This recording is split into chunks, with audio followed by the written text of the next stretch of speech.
Hay dos preguntas que han estado fluyendo por mi mente con frecuencia en estos días difíciles que estamos viviendo y muy probablemente también han estado en la mente de muchas otras personas, no solamente en este país, sino en el mundo entero.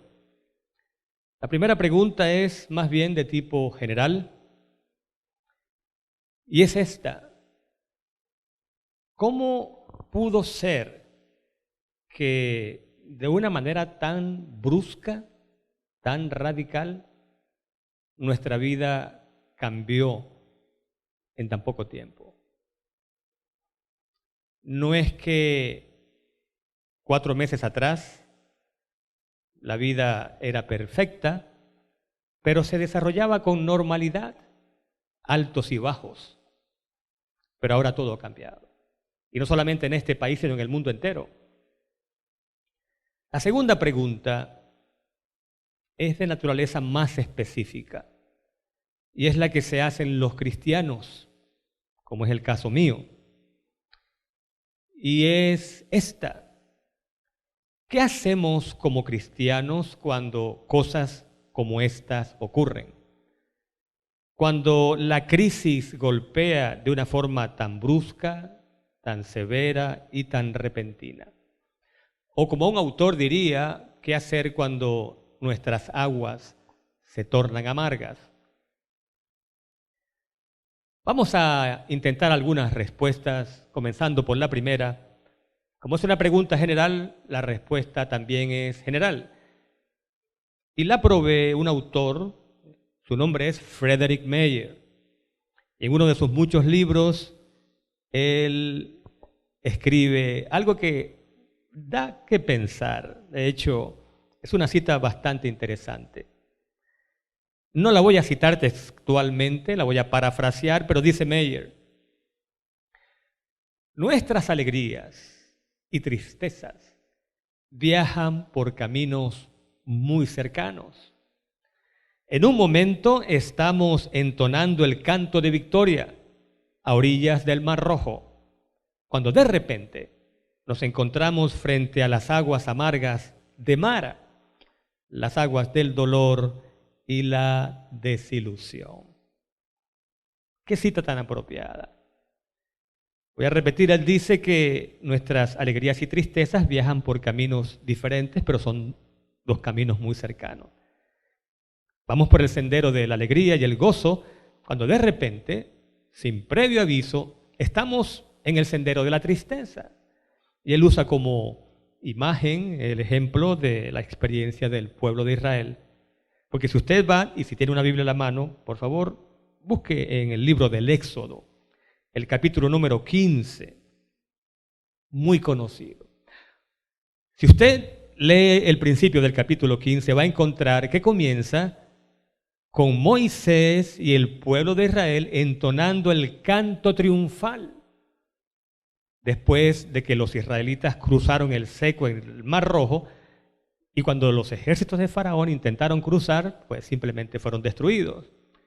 El resultado fue una resonante victoria del pueblo de Israel, pero especialmente gloria para Dios. Y el pueblo con mucha razón celebró.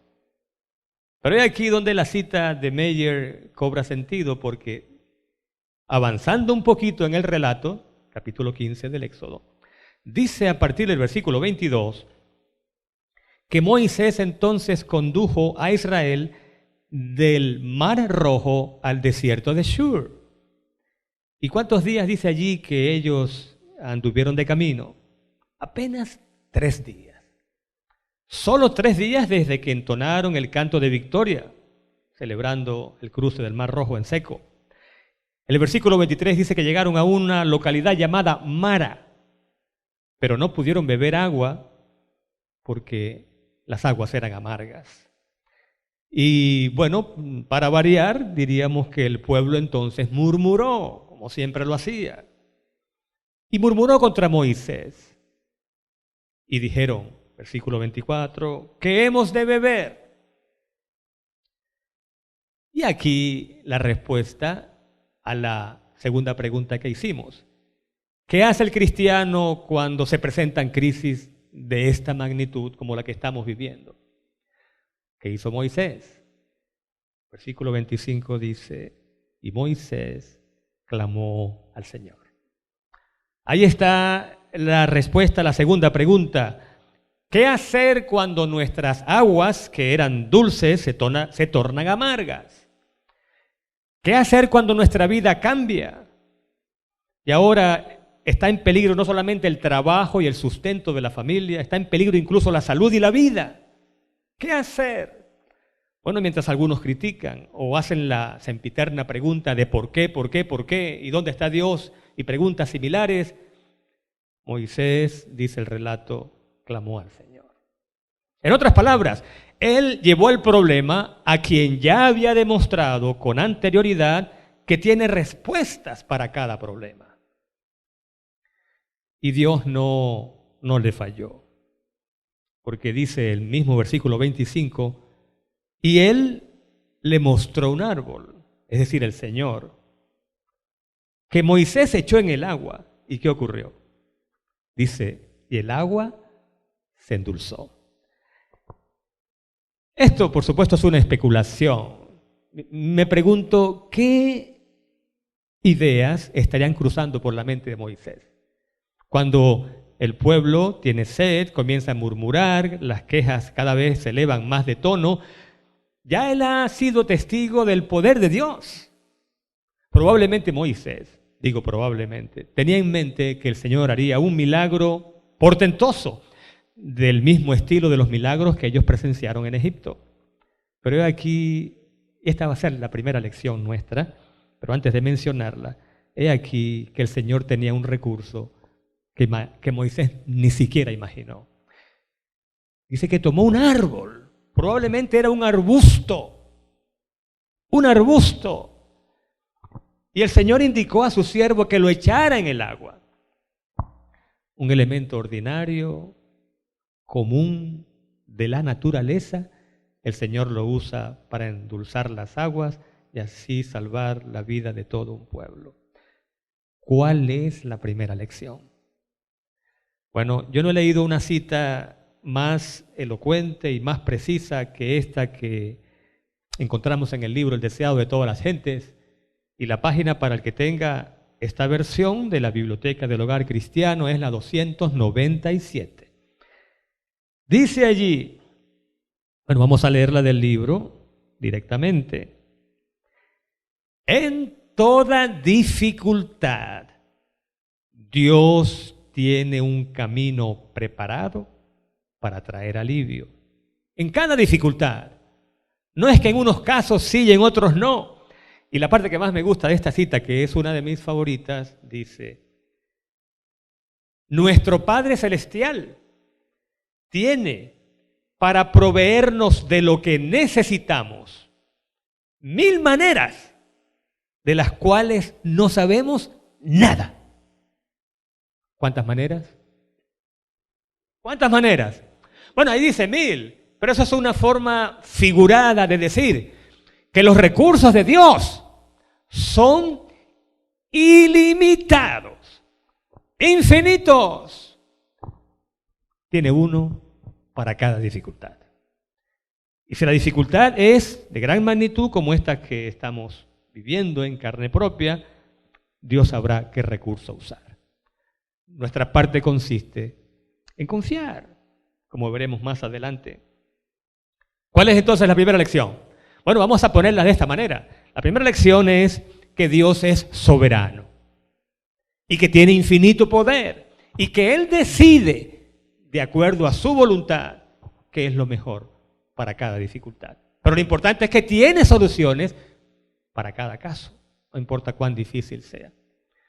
Lo que estamos diciendo es que por muy terrible que esta epidemia o pandemia sea, y lo es, Dios puede, si Él lo deseara, puede acabar con ella en un instante. Pero por alguna razón no lo hace. Así como por alguna razón no hizo un milagro al estilo de los que hizo en Egipto, sino que echó mano de un elemento común de la naturaleza, un árbol. Así que dejemos que Dios decida qué es lo que Él va a hacer. Mientras tanto, hemos de creer que así como en el pasado Él ha actuado siempre en respuesta al clamor de su pueblo, Él lo hará nuevamente. Y de hecho, no dije exactamente lo que quería decir, más bien debí decir, no es que Él hará, es que Él ya está haciendo. Que no lo veamos, que no lo percibamos, no quiere decir. Porque el silencio de Dios no significa inactividad. Significa que Él está ejecutando su voluntad como soberano a su manera. Y ahí está nuestra primera lección. Pero no es la única, porque tenemos otra circunstancia que esta vez viene nada menos que de una experiencia que vivió no el pueblo de Israel cuando sus aguas se tornaron amargas, sino del mismo Señor Jesús. ¿Será que en algún momento las aguas del Señor Jesús se tornaron amargas? Bueno, esta semana, precisamente, la semana de la pasión, la semana de la crucifixión que el mundo cristiano recuerda, pues es justamente el tiempo que recordamos cuando las aguas del Señor se tornaron muy amargas. Y aquí viene lo que es el texto central que da la estructura a esta reflexión. Se encuentra en el capítulo 16 del Evangelio según San Juan. Versículo muy conocido. De hecho, son dos versículos. Juan capítulo 16, versículos 32 y 33. Allí encontramos al Señor, según dicen los estudiosos de la Biblia, cuando ya va camino al Getsemaní. Bueno, y Getsemaní significa que las aguas se van a tornar muy amargas, al punto de que el Señor va a sudar gotas de sangre. Y ahora encontramos aquí, voy a buscar aquí en mi Biblia, el capítulo 16 del Evangelio según San Juan, y note usted cómo comienza el versículo 32. La hora viene, dice el Señor, y ha llegado ya, en que seréis esparcidos cada uno por su lado, y me dejaréis solo. Vamos a detenernos allí.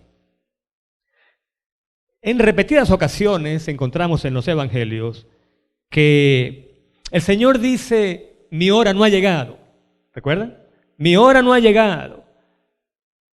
Varias veces. Pero aquí no solamente cambia el tono, sino también el contenido de lo que dice, porque sus palabras son, la hora viene, ya ha llegado ya, dice esta versión que yo estoy leyendo. O sea, ha llegado la hora. ¿Cuál hora? Bueno, la hora en que Él será entregado. Y sin oponer resistencia, va a ser objeto de todas las crueldades que la mente humana puede concebir. Pero Él dice algo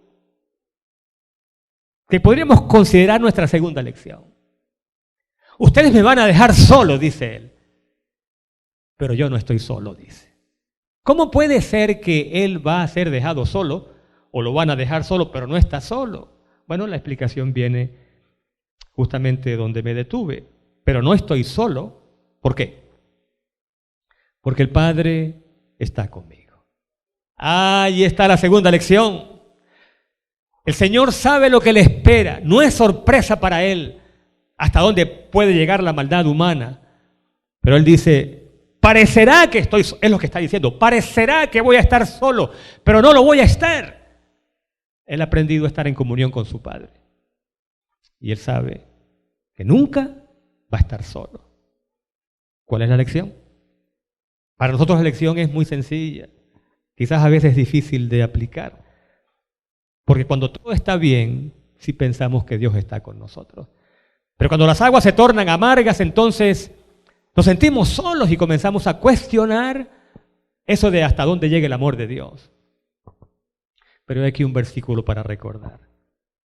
Este versículo y otro más que conocemos como el Salmo 23 y que en boca del salmista dice, aunque ande en valle de sombra de muerte, no temeré mal alguno, porque tú estarás conmigo.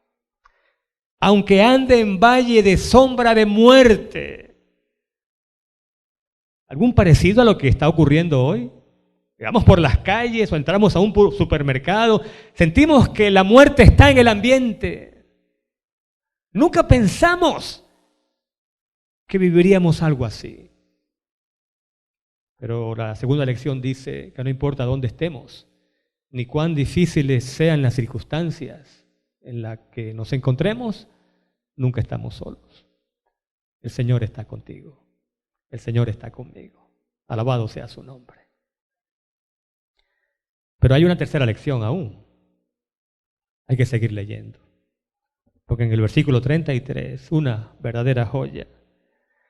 Y qué bueno que el Señor dijo estas palabras antes de su Getsemaní.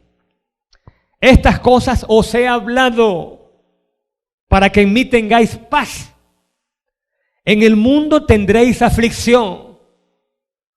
Esta versión dice, pero tened buen ánimo. Otra versión, la Reina Valera 95, dice, pero confiad. Me gusta más esa última. Confiad.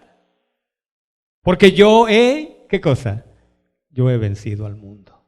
Hay dos cosas allí que me llaman la atención. La primera es que la pregunta que tenemos que hacer cuando las aguas se tornen amargas no es, Señor, ¿será que en este mundo tendremos aflicciones? ¿Como cristianos tendremos tribulaciones? Esa no es la pregunta. Nunca será. El Señor lo ha dicho y lo dijo para nuestro beneficio. En el mundo tendréis aflicciones. Más claro no puede ser. Pero entonces viene la parte más hermosa. ¿Cuál es? Pero confiad. ¿Por qué hemos de confiar? Porque Él ha vencido. Noten, no dice porque yo venceré. Todavía no ha llegado al Getsemaní. Por supuesto, mucho menos al Calvario. Y Él ya está diciendo, he vencido. He vencido, como si ya el hecho hubiera ocurrido. Por supuesto que no hemos vencido todavía. Hay mal por doquier, hay pestilencias, hay terremotos. Todo lo malo que sabemos que ocurre en este mundo. Pero podemos decir con el Señor que somos vencedores. Y la razón es una muy sencilla. Somos vencedores porque Él ya venció. Ya venció. No es cuestión de sí, es cuestión de que ya venció. Y Él nos está diciendo, hay un autor, él se llama William Barclay, es uno de mis favoritos. Barclay al comentar este pasaje dice, parafraseando, que lo que el Señor está diciendo allí básicamente es esto. El mundo va a cometer contra mí toda suerte de crueldades. Pero observen que yo prevaleceré. Y saben que, recuerden que está parafraseando, ustedes también, porque él estaba preparando a sus discípulos, ustedes también van a ser objeto de maldades. El mundo los va a escarnecer, pero no importa en qué circunstancias se encuentren, cuán difíciles sean. Así como yo vencí, ustedes también serán vencedores si confían en mí. Básicamente eso fue lo que él dijo. ¿Cuál es la tercera lección? Que hemos de confiar. Porque la pregunta no es, ¿habrá tribulaciones? Sino, ¿cómo responderemos? Y la respuesta es, confiando en aquel que ya venció. Pero ahora nos movemos hacia la tercera parte de esta reflexión. Comenzamos hablando de las aguas amargas del pueblo de Israel a través del desierto. Presentamos ahora al Señor cuando sus aguas se tornaron muy amargas. Pero alguien dirá, ¿algún ejemplo de la vida reciente? Bueno, mi mano cayó una vez y menos mal que lo guardé, un artículo que leí de una revista llamada Christianity Today, del número de agosto del 2009. Y allí el autor, un profesor de leyes, nada menos que de la Universidad de Harvard, este autor escribió un artículo titulado, traduzco del inglés, algo así como 3 dones para los tiempos difíciles. Yo voy a hablar solamente de un don, el primero que él menciona. El autor Dr. William Stuntz, cuenta en su artículo que en una oportunidad, 9 años antes, o sea, en el año 2000, porque el artículo está fechado 2009, que 9 años antes, en el 2000, regresaba de vacaciones con su familia. En otras palabras, venía de beber aguas dulces. Pero cuenta él que en el camino, algo tan sencillo y común como una llanta que se desinfla ocurrió. Una llanta se desinfló en su vehículo. Y él dice que como el hombre de la casa, estaba su esposa, los niños, intentó cambiarla. Pero en un momento hizo un esfuerzo, sus músculos probablemente estaban fríos, un esfuerzo tan brusco que dice que sintió un dolor agudo en la parte baja de su espalda, pero a la vez en la parte superior de su pierna derecha. Pues vaya usted a creer, cuenta él, desde ese día, el año 2000, y durante los 9 años siguientes, en su artículo él cuenta, que no pasó un día, un solo día, sin que él tuviera dolor. Él dice, visitas al médico, inyecciones, miles de pastillas que tomó durante esos años, nada. Cada día que él estaba despierto, experimentaba dolor.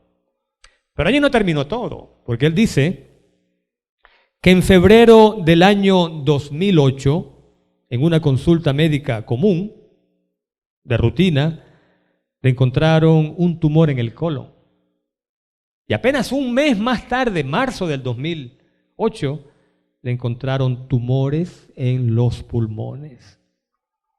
Ya él se había trasladado a Harvard para enseñar allí como profesor, pero él cuenta que antes de los tumores, un hijo suyo casi muere y su matrimonio se destruyó.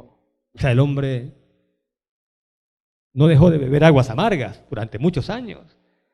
En el artículo él escribe estas palabras que suenan un poco tristes. Probablemente en 2 años el cáncer acabará con mi vida. Ahora tengo 50 años. Y exactamente en 2 años el cáncer acabó con su vida. No lo escribió en el artículo, yo lo encontré en internet. Murió en el año 2011. Pero antes de su muerte, a los 52 años de edad, él escribió algo interesante en ese artículo. Cuando habla del primer regalo o el primer don, él dice que la pregunta que uno debe hacerse en tiempos difíciles no es ¿por qué? Porque nunca queda nada bueno de preguntar por qué, por qué, por qué. En cambio, enfocarse en lo que él llama el gran don de Dios en los momentos difíciles. Dice, tengo aquí está en inglés acá, voy a buscar la traducción. Él dice, normalmente, o sea, por lo regular, Dios no remueve las maldiciones de este mundo. En cambio, las redime. Esa es una frase corta, pero es poderosa. Porque uno se pregunta, ¿por qué la muerte? ¿Por qué el dolor? ¿Por qué el sufrimiento? ¿Por qué la enfermedad? Dice, no preguntes eso. Más bien piensa, ¿cómo Dios en su gran amor puede usar una enfermedad, una tribulación, una prueba difícil para transformarla? Él dice, redimirla, y de eso tan malo que pueda resultar algo muy bueno. Por supuesto, tiene que usar un ejemplo. Él usa 2. Y el primer ejemplo que usa es el de José en Egipto. Qué interesante. No conocemos la historia muy bien, pero podemos decir básicamente lo más importante. Dice él en su artículo, José sufrió 2 terribles injusticias. Número 1, y usted la estará recordando en este momento, sus hermanos lo venden como esclavo. Bueno, que tus hermanos te vendan como esclavo. Puede haber algo más doloroso y que te vendan como un vulgar objeto a unos desconocidos, como si fueras una mercancía barata. Pero dice el profesor Stantz, ¿pudo impedir Dios que eso ocurriera? A ver, ¿pudo impedir Dios que eso ocurriera? Claro que sí, y sin embargo no lo hizo. Y probablemente José se preguntó, ¿por qué? ¿Por qué? ¿Por qué? ¿O qué he hecho yo para merecer esta cosa tan difícil? La segunda injusticia, cuando todo parece comenzar a mejorar y comienza José a tomar las aguas dulces de la vida, entonces la esposa de su jefe, nada menos, capitán de la guardia egipcia, lo acusa de acoso sexual. Es más, lo acusa de intentar cometer un crimen sexual. Otra injusticia, porque eso no ocurrió. Era ella la que lo estaba cortejando a él. Y de nuevo la pregunta, ¿pudo evitar Dios que esa injusticia se cometiera? Y la respuesta es, pudo. Pero no lo hizo. No lo hizo. ¿Por qué? Oh, el autor dice, Dios hizo algo mejor. Porque él necesitaba un testigo, un representante en Egipto. Y sus hermanos, cuando lo vendieron y cometieron semejante injusticia, lo que hicieron fue ayudar para que se cumpliera el plan de Dios. Oh, qué cosa más hermosa. Lo que hicieron fue ayudar a Dios, porque él necesitaba no solamente un testigo en Egipto, sino cuando llegaran los años de hambre, y usted sabe el final de la historia, ese testigo suyo, en una posición de poder, fuera usado de una manera providencial para que todo un pueblo, el pueblo de Israel, el pueblo hebreo, no muriera de hambre. Ahí está. Dios puede evitar las injusticias, las calamidades, las tribulaciones, pero a veces hace algo mejor, las redime, las transforma para que de la maldición al final resulte una bendición. ¡Qué cosa tan grande! Pero dice algo más este autor. Él dice, lo ocurrido con José en Egipto fue un preámbulo o un tipo o símbolo del peor día de la historia. Y ahora diga usted, ¿cuál fue el peor día de la historia? ¿Cuál fue el peor día de la historia? Bueno, ¿qué día es hoy? ¿Qué día fue ayer?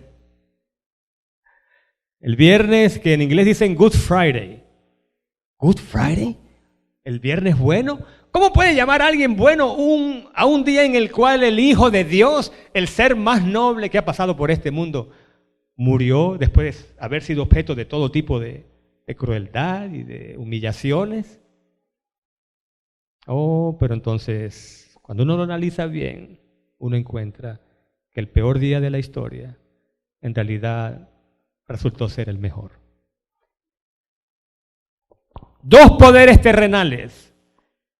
El sistema religioso judío, más sofisticado de la época, se unió con el mayor poder militar, poder romano, para justiciar al ser más noble que ha pisado este mundo.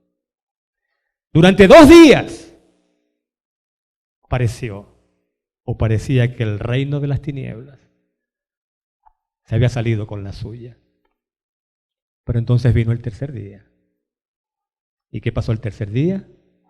La luz brilló. El Señor resucitó. La muerte fue derrotada para siempre. Y entonces se cumplió la profecía de Isaías. Por su llaga fuimos nosotros curados. En otras palabras, pareció ser el peor día de la historia de la humanidad y sin embargo terminó siendo el día más glorioso. El día en que se selló nuestra redención. Y con su resurrección, el día en que se selló la muerte definitiva o la derrota definitiva del poder de las tinieblas. Así que, ¿entendemos el punto ahora? El punto está muy claro. El punto dice que Dios puede transformar la mayor maldición para sacar de ella la mayor bendición. Pero hay un puntito más que yo quiero mencionar antes de terminar. Cuando yo leí esta cita, realmente, de hecho son dos. Una está en El deseado de todas las gentes, la página 702. No la voy a leer toda, simplemente voy a mencionar lo que dice allí Ellen G. White. Antes de leerla, una pregunta para estimular el pensamiento. ¿Será que el Padre, Dios el Padre, estuvo allí en el Calvario esa tarde de viernes, cuando el Señor fue crucificado? ¿Será que el Padre estuvo allí mientras su Hijo agonizaba? Y si estuvo allí, ¿por qué no hizo nada? Página 702, El deseado de todas las gentes, dice: en esa densa oscuridad se ocultaba la presencia de Dios. El Padre estuvo allí, lo cual significa que el Padre también sufrió. Lo preguntamos sin saber de qué estamos hablando. ¿Por qué no haces nada, Dios? ¿Por qué no actúas? La pregunta que deberíamos hacernos es más bien, ¿por qué no hiciste nada mientras tu hijo sufría en la cruz, en esa cruz de dolor? La respuesta es porque si lo hubiese hecho, no habría habido esperanza ni para ti ni para mí. Y entonces sí, se habría arruinado todo el plan de la salvación. Dice más la cita, dice: Dios y sus santos ángeles estaban al lado de la cruz. El Padre estaba con su Hijo. Pero Dios no impidió que su Hijo sufriera. Lo que estamos diciendo es, mi amigo, mi amiga, mis hermanos, una gran verdad, una gloriosa verdad. Y esa es que Dios también está sufriendo con este mundo de dolor. Él quisiera que ya terminara todo el dolor y el sufrimiento. Quisiera. Pero hay un plan que se está cumpliendo paso a paso. La misma creación, dice la Escritura, gime de dolor. El universo entero está esperando que este planeta rebelde sea transformado. Dios está sufriendo con nosotros, pero su plan se está cumpliendo. Es más, lea en su casa con un poquito de tiempo Isaías 63:9. Allí dice: en cada aflicción de ellos, Él también fue afligido. Está hablando de su pueblo, del pueblo de Dios en el Antiguo Testamento de Israel. En cada aflicción de ellos, Él también fue afligido. Dios está sufriendo con nosotros. Pero más importante aún, no está cruzado de brazos. Ahora mismo, aunque no lo veamos, Dios está trabajando activamente. Sus agentes misericordiosos, sin que los veamos, están salvando vidas. Nuestra oración debe ser más bien: Señor, que esa obra siga y que cada día avance, progrese, hasta que digamos que este virus fue derrotado. Recordemos solamente las lecciones que hemos de aprender. Y en todo momento, sin perder de vista que nunca estamos solos, porque aún en el sufrimiento, tú también sufres con nosotros. La otra cita es de la educación. Uno no imaginaría que en ese librito pudiera haber algo, una joya tan preciosa en la página 256. Pocos piensan en el sufrimiento que el pecado ha causado a nuestro Creador. ¿Verdad que no pensamos en eso? No pensamos en eso. Pocos piensan en el sufrimiento que el pecado ha causado a nuestro Creador.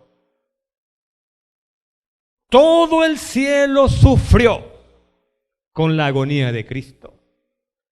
Pero este sufrimiento no empezó ni terminó con su manifestación como ser humano. O sea, no empezó cuando Jesús se encarnó. La cruz es, para nuestros sentidos entorpecidos, una revelación del dolor que desde su comienzo produjo el pecado en el corazón de Dios. Dios está sufriendo desde que el pecado se introdujo y el primer ser humano murió. O sea que ha sufrido bastante. O sea que ha sufrido más que nosotros. Oh, pero Dios no está con los brazos cruzados, sufriendo de manera pasiva. Hay un plan que se está cumpliendo. Y por eso vamos a resumir las lecciones que hasta ahora hemos aprendido, porque básicamente son 3. ¿Qué hemos aprendido? A la pregunta, ¿qué hacer cuando nuestras aguas se tornan amargas? Bueno, he aquí una cita que leí hace muchos años en un folleto de escuela sabática de menores. Y dice, no permitamos que lo que no sabemos nos confunda acerca de lo que sí sabemos. ¿Vamos a repetirla? No permitamos que lo que no sabemos nos confunda acerca de lo que sí sabemos. Ok, hay muchas cosas que no sabemos. Por ejemplo, ¿por qué? No sabemos. Entonces, ¿por qué pensar en eso? No permitamos que esa pregunta, que no tiene una respuesta, por lo menos en esta tierra, en este lado de la eternidad no la tenemos, no permitamos que esa pregunta nos confunda con respecto a lo que sí sabemos. ¿Pero qué es lo que sabemos? Bueno, hemos dicho 3 cosas. Lo primero que sabemos es lo que dijo el Señor, que en el mundo tendremos aflicciones. Eso lo sabemos. No debe sorprendernos. Número 2, sabemos que tendremos aflicciones, pero hemos de confiar porque Él ya venció. Y su victoria es tu victoria y es la mía. Eso lo sabemos. Así que si no entendemos el por qué, estas 2 cosas las sabemos. Podemos añadir una tercera, y es esa tan hermosa que dice que aunque estemos en el valle de sombra de muerte, ¿qué cosa? No hemos de temer. ¿Por qué razón? Porque Él está con nosotros. Porque nunca estamos solos. Pero hay aquí una más que no hemos mencionado. Hay algo más que sabemos. ¿Saben qué? Sabemos cómo termina la historia. Los que son fanáticos del deporte, béisbol, el fútbol, es como si dijéramos, sé cómo termina el juego. Sé cómo termina el partido. Sé quién va a ganar. Sé quién va a ganar el partido.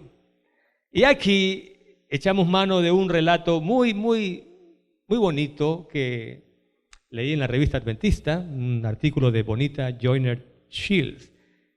Ella comienza su artículo hablando, y usted va a recordar esto si tiene varios años en los Estados Unidos, principios del año, no principios, en octubre del año 2002. ¿Usted recuerda la historia que circuló de 2 francotiradores que en la zona de Washington, D.C., Maryland, etcétera, estaban azotando esa región? Eran 2 personas que viajaban en una camioneta blanca, se apostaban en determinados lugares y disparaban a la gente que estaba especialmente en las estaciones de gasolina. No sé si recuerdan la historia, pero si estuvo aquí en el año 2002, tiene que haber recordado. Más o menos octubre 2 al 22, hay un periódico llamado El País que escribió que durante ese tiempo, aquí está, las tranquilas calles de la capital estadounidense se convirtieron durante esos días en un auténtico infierno. La gente no salía a la calle porque cada uno pensaba que él o ella podía ser la próxima víctima. 10 asesinatos, 3 otras personas heridas, hasta que en octubre 24 los capturaron mientras dormían en la camioneta, en el vehículo que usaban para cometer sus crímenes. Pero esa no es la historia, sino que a raíz de esa historia ella habla de que muchos padres no sabían qué decir a los niños, porque hasta los niños estaban nerviosos como también lo están ahora. ¿Y qué les decimos? ¿Qué explicación les damos? Pero entonces en el artículo ella menciona la experiencia de unos padres, de un niño llamado David Bussell. David Bussell. David estaba muy nervioso con estas noticias que él escuchaba de los asesinos de Washington, D.C. Y David, de 7 añitos, un día le comunicó a sus padres lo que él quería escuchar. Y dice Bonita Joyner Shields que David le dijo a sus padres: papi, mami, quiero que me lean muchas historias, pero muchas historias con un final feliz. Y luego especificó qué quería decir: historias en las que la gente buena al final gane. Qué cosa tan hermosa. ¿Qué quería escuchar el niño? Cuéntenme historias, pero no cualquier clase de historia. Historias con un final feliz, donde gane el muchacho de la película, por así decirlo, donde gane la gente buena. No quiero historias con un final infeliz o triste. Y entonces la escritora del artículo, Bonita Joyner, dice: yo conozco una historia con un final feliz. Y ya sabe usted de qué estamos hablando. Conozco una historia en la cual al final Dios obtiene la final victoria. Y entonces cita ese versículo tan precioso con el cual quiero terminar en Apocalipsis, que dice, allá en el capítulo 21, a partir del versículo 3, escuche mi amigo, escuche mi amiga, que ahora mismo está angustiado, angustiada porque no sabe qué va a pasar. Cada día despertamos con noticias peores. ¿Cómo terminará todo esto? Es la pregunta que mucha gente se hace. ¿Cómo terminará la historia de este planeta rebelde? Bueno, la Biblia dice que tiene un final feliz. Porque dice allí, capítulo 21, versículo 3, y oí una gran voz del cielo que decía: el santuario de Dios estará con los hombres. Él habitará con ellos y ellos serán su pueblo. Dios mismo estará con ellos y será su Dios. Así terminará la historia. Y no puede haber un final más feliz que ese. Y lo que viene en el versículo 4 está más allá de toda descripción. Y Dios enjugará toda lágrima de los ojos de ellos. Y no habrá más muerte, ni llanto, ni clamor, ni dolor, porque las primeras cosas pasaron. Y aquí viene la parte del cierre. ¿Cómo termina? Bueno, como uno quisiera que una buena historia terminara. Si entonces, el protagonista de la historia, el que estaba sentado en el trono, dijo: he aquí, yo hago nuevas todas las cosas nuevas.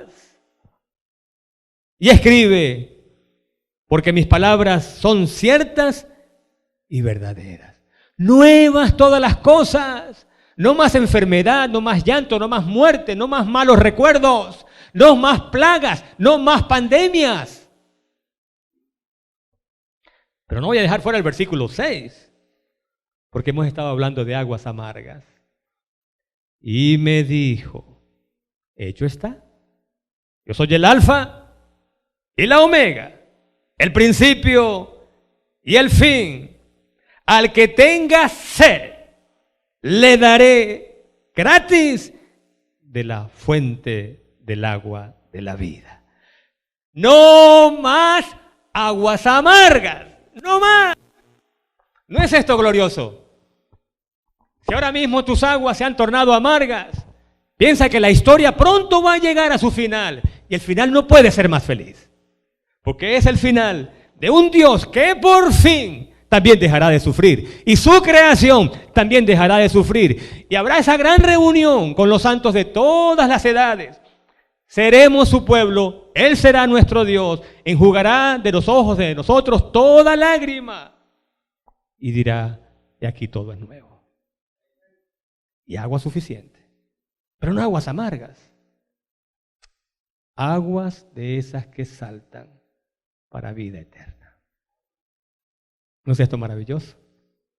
Allí donde estás, inclina tu rostro y vamos a darle gracias a este Dios tan grande, tan bueno, tan bondadoso, que nos ha soportado durante tantos años, que ha sufrido durante tantos años con nosotros, pero que ya está listo porque las mansiones están listas para recibirnos.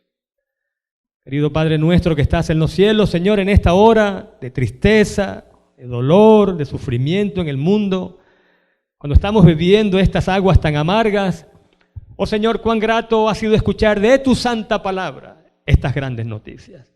La primera de las noticias es, Señor, que tú nos advertiste que habrá tribulaciones, pero también nos prometiste que estarás con nosotros todo el tiempo, hasta el final. Y que tu victoria es una garantía de nuestra victoria. Pero además, Señor, tú nos has dicho que has preparado aguas dulces que nos darás gratuitamente por el resto de la eternidad. Y será nuestro mayor honor, nuestro gran privilegio, adorarte por toda la eternidad, porque solo tú eres digno de esa adoración. Tuyo es el honor, tuyo es el poder, el homenaje, la gloria por los siglos de los siglos. Amén.